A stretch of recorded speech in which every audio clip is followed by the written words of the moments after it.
Wala pong bitawan ang pagtulong ng GMA Kapuso Foundation sa mga naapektuhan ng lindol sa Cebu at Davao Oriental.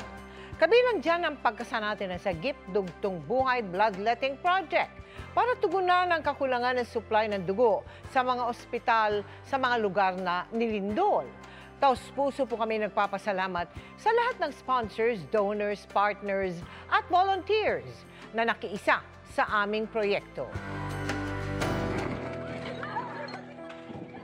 Sa 6.9 magnitude na lindol sa Cebu at 7.4 magnitude sa Davao Oriental, mahigit 700 ang nasaktan at ang ilan ang kinailangang dalhin sa paggamutan at salinan ng dugo. Nagkulang pa nga ang blood supply sa ilang lugar sa dami ng nangailangan ayon sa Red Cross. Nagkakaroon, ma'am, sila ng shortage po sa Cebu, yung hospital na naapektuhan. So, kailangan natin, ma'am, na mag-collect ng blood. Para makatulong na madagdagan ng blood supply sa bansa, nagsagawa ang GMA Kapuso Foundation ng Kapuso Bloodletting Day sa GMA. Katuwang ang Philippine Red Cross at GMA Network Corporate Affairs and Communications Office. Kabilang sa nag-donate ng dugo, ang video journalist na si Francis. Kung sa pag-donate na to, makakatulong sa mga nakasalanta ng lindol, kung para sa kanila talaga to. Proud ako na isa ko sa mga nag-donate ngayon. Nagsagawa rin tayo ng bloodletting sa Philippine Military Academy sa Baguio City, kung saan daang-daang kadete ang nag-donate ng dugo. We are very grateful na itong partnership natin is on its 5th year. Actually, it's not just a partnership, but more importantly, is a continuing collaboration. Dahil po sa ating pagbabayanihan, nakalikom tayo ng 486 blood bags na makakatulong at magdudugtong ng buhay ng ating mga kababayang nangangailangan ng dugo. Mapupunta ito sa repository ng Philippine Red Cross for quake victims in Cebu and Davao. They're here at nag-donate sila ng dugo. When they have duty, no? Talagang it's a sacrifice on their part.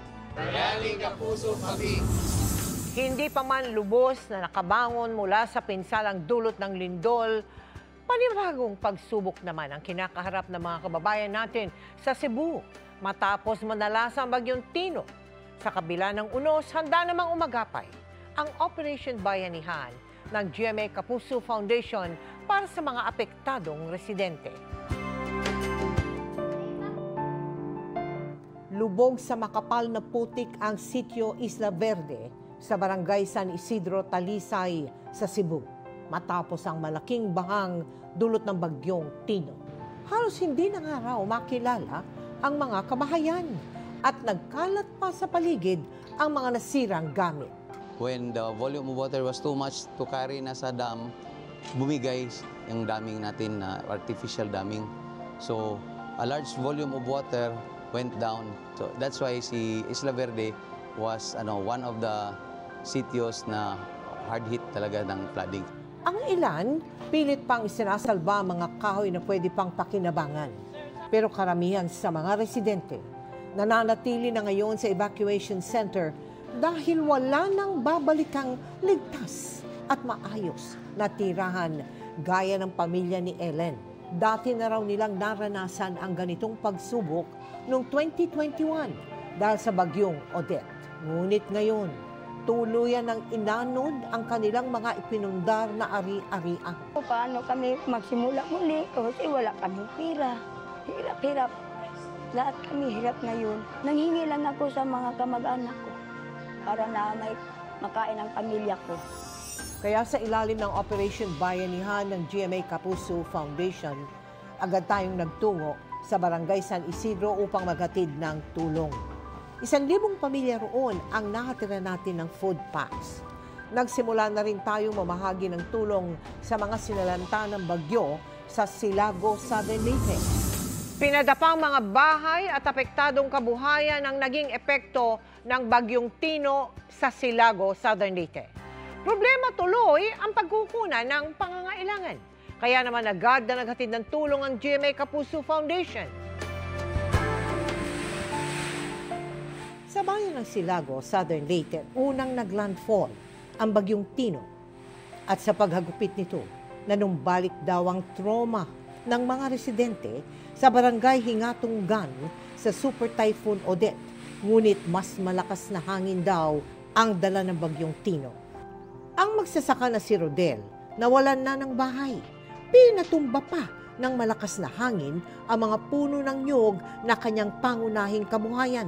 Hirap pa kami, tapos ngayon mawalaan kami ng bahay. Mas lalo kaming maghirap dito kasi yung mga nyug na yan, wala na. Pabagsak na yung mga bunga na yan. Gayun din si Reynalyn na wala ng maayos na masisilungan.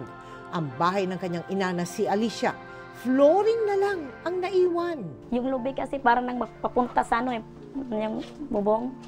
Tapos yung hangin, tapos yung nogra, super talaga.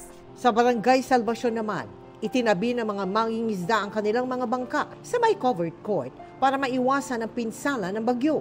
Ito ang pinakaunang talaga naming sinipte bago ang bahay namin. Umaasa lang kami sa dagat. Kaya sa ngayon, ang asahan na lang talaga namin kung sino yung may mga malabot na puso. Agad na nagtungo ang GMA Kapuso Foundation sa 5 barangay sa bayan ng Silago para maghatid ng food packs para sa mga coastal barangays. Naghatid rin tayo ng tulong sa Hinunangan, Southern Leyte. Disrupted talaga yung water source namin dito.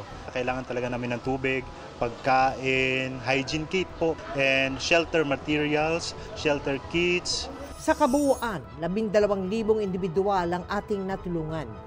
Patuloy rin po ang ating pamamahagi ng food packs sa Cebu at Homonhon Island sa Eastern Samar.